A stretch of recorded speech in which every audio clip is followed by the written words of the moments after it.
Good day and welcome, America and beyond. Tom Donahue for Tom Donahue Reports. Patriotism in action, putting America first. New world order dead last. Constitution reigns supreme here. So glad you can be with us. This is a mini report, and I hope that you appreciate the minis and quite beyond the mini reports that I offer. Bear in mind, commercial-free broadcasting.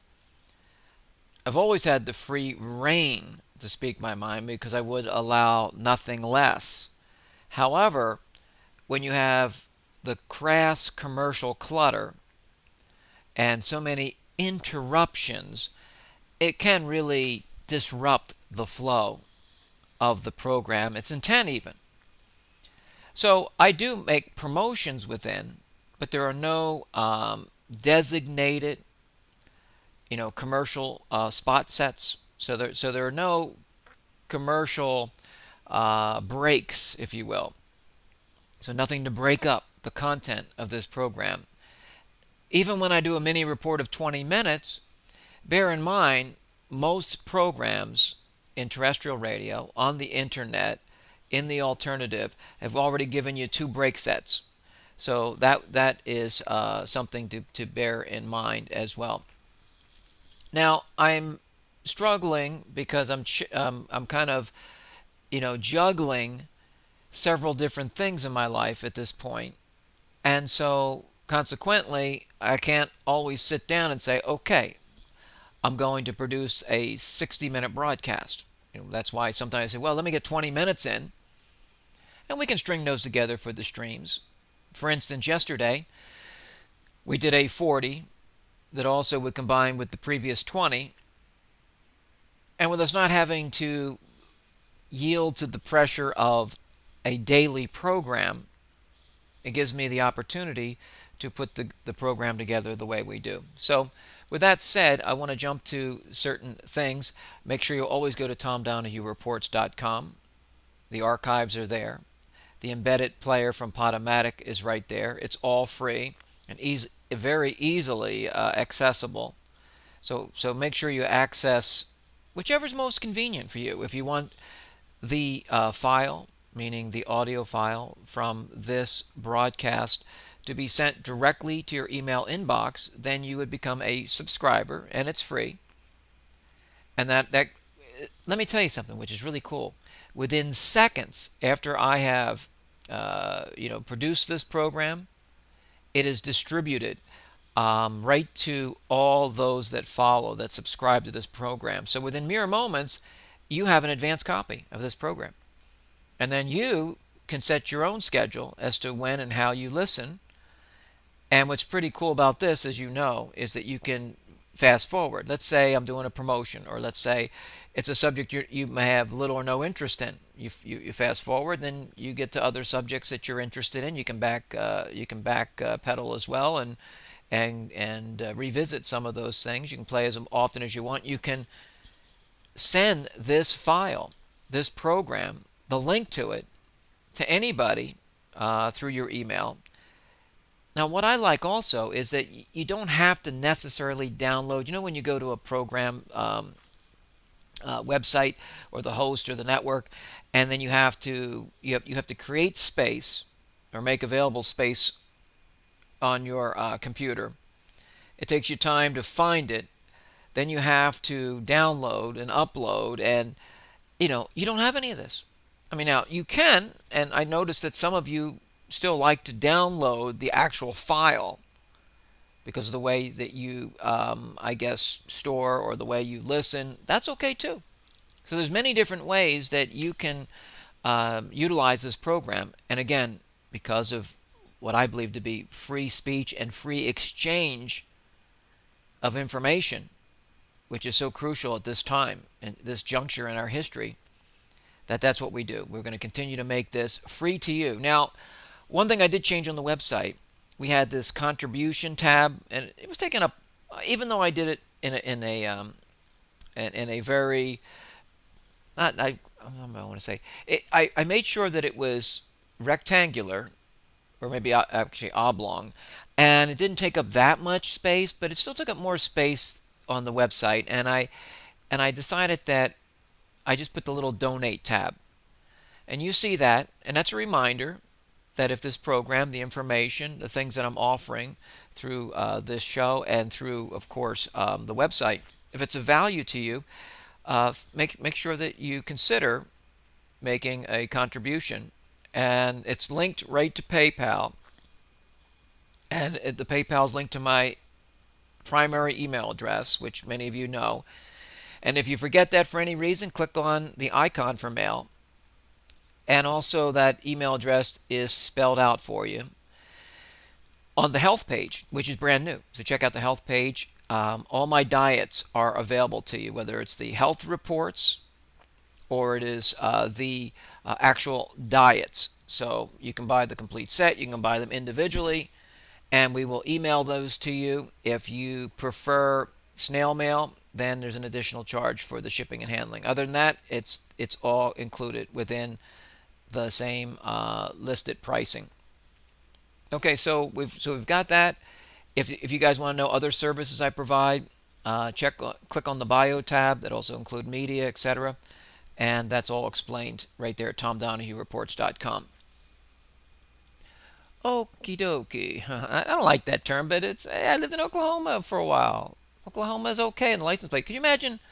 I know it's kind of a neat expression, but okay means, well, okay, meaning it's sort of like if you were saying, hey, I got an okay grade, that's a C. Good would be a B. And excellent would be an A. So for you to consider your state just okay, I know because of the okay as its first two letters, kind of an acronym, if you will, of the Oklahoma. I get it. I understand. Some breaking news as it relates to some of the political candidates. As you know, I give you the political breakdown, takeaways, and of course the political scorecard, whether it's a debate, whether it's the polling, whether it's straw polls. I hope that those things are valuable to you. Now, I could just do a conspiracy radio broadcast. I was considered, prior to Mr. Learn As You Go startup, AJ with the Bullhorn in 1993, when I had already been on the air and syndicated nationally for a few years. So nevertheless, say we don't need to go down memory lane. But I was considered the conspiracy radio host. Although they said I was not a prejudiced person, they didn't think that I was a lunatic.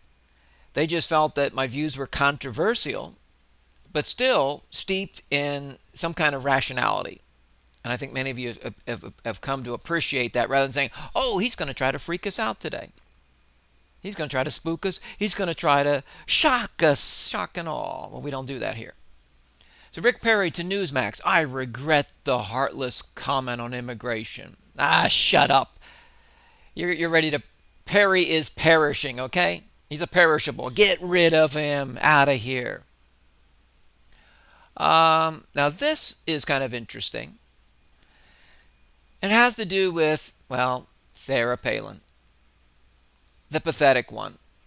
Now, she still is a Fox News contributor because she didn't want to give up that paycheck. That's the reason that she has not declared her candidacy, although I don't believe she will. But this article comes out of U.S. News Politics, okay? But it's on Newsmax, and I think it's on the Drudge Report, and you can find it in other places, which all those kind of news stories, if you want to click on any of the banners under our news and resource section, it'll take you right there. So that's an easy way for you to route or reroute yourself to those news sites. The banners click right through. Okay, in this article, it says former Alaska Governor Sarah Palin is confounding fans and foes anew, saying that she's nearly ready to make a decision on running for the GOP presidential nomination, while dismissing the presidency as a shackling title. Amid speculation that she will announce her intentions as early as next week, Palin appears to be rethinking the value of running for and winning the White House, worried that it would muzzle her ability to be a maverick and a rogue in the political process. Yeah, you really go rogue. Oh, I mean, I don't know of anything she has said or done that's rogue, that's revolutionary, maybe revolting, but not revolutionary. But that's just my view. And she says in quotation, it's a title. Does a title shackle a person? Question mark. Palin said Tuesday night on Greta Van Sustren's program. Is a title and is a campaign too shackling? Does that prohibit me from being out there, out of the box? Yeah, she's really out of the box. Well, in her personal life, from what it's sounding like, if this guy is even partially accurate, maybe she has been a little rogue, you little CW. But nevertheless, she's not running. Too many skeletons, too thin skin, too much money to be made, and she knows she's not going to win. When you have an unfavorability ranking within the Republican Party, within the faithful, you can't win the nomination. And you certainly could not win a general election. If there's a preponderance of people within your own party, more than 70% that say they don't like her, they don't want her. Now, even people that don't follow Ron Paul, they still kind of like him. You know, most of them kind of appreciate him. But we're going to get to Herman Cain, and he doesn't like Ron Paul and his followers. Well, it's because, like yours truly, he's getting called out and questioned about being the president of the Midwestern, or at least one of the Midwestern Federal Reserves in St. Louis, Missouri. Okay? So when you're the chief director, administrator of the Federal Reserve Bank, that's right, there's 12 of them. You know, the head of the Knucklehead Network I was affiliated with at one time said, "Oh, is there 7 of them, isn't there?" Oh, ass clown. Jackwagon. How can anybody in this movement not know there's 12 regional banks within the Federal Reserve System? Don't you listen? Don't you read? Don't you understand? Apparently not. So anyway, I told you all along that Sarah Palin was a celebritante. She wanted to milk this thing, and that's what you've got here. Okay? Is Christie going to crash the party? In all likelihood, I don't believe so. But if Roger Ailes puts enough pressure, and the skids are greased enough, and you got Barbara Bush, and you've got others that are saying, we need you, we want you. Now, why is it that the establishment wants Chris Christie? I mean, this is something, okay, he was a U.S. attorney. Okay, he's a governor that's very flamboyant, very outspoken, very direct. I mean, candor and bluntness is his forte. So there's something we don't quite understand. There's something that there's got to be some mystery here that I'm unable at this point in time to piece together. But there has to be. So anyway, Palin, yeah, you're going to be shackled with a title on a campaign. Sure you are. No, it's because she only seeks out media that generally is favorable, that promotes her celebrity.